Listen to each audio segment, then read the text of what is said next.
The man of God syndrome is birthed mainly from a wrong reading of the Bible, a wrong understanding of the Bible. So we see in the Old Testament, people were called men of God, were used by God.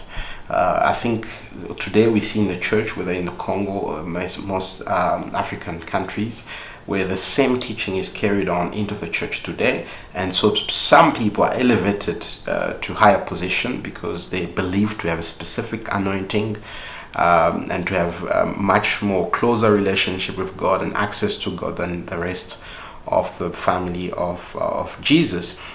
And I think it is a wrong reading of the Bible, because the New Testament reminds us again that yes, there was the old dispensation. In the Old Testament, God spoke to specific people, not to everybody. But in the New Testament, we read Peter speaking to the crowd at Pentecost. He says, "Hey, God promised in the Old Testament to spread His Spirit and put His Spirit on all people. Now all believers share in the Spirit of God, in the same amount, with the same privilege and access to God."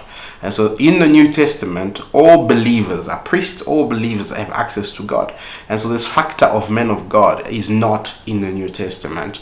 And therefore it is a wrong approach in the church today. Now, of course, we've seen the abuse that it has done. We've seen the excess that have come out of it. And it's a wrong teaching, current wrong teaching.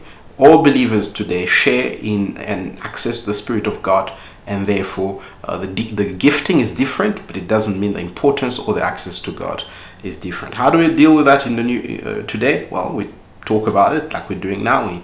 We explain to people what are the advantages and the privileges of those who are part of the family of God in the New Testament.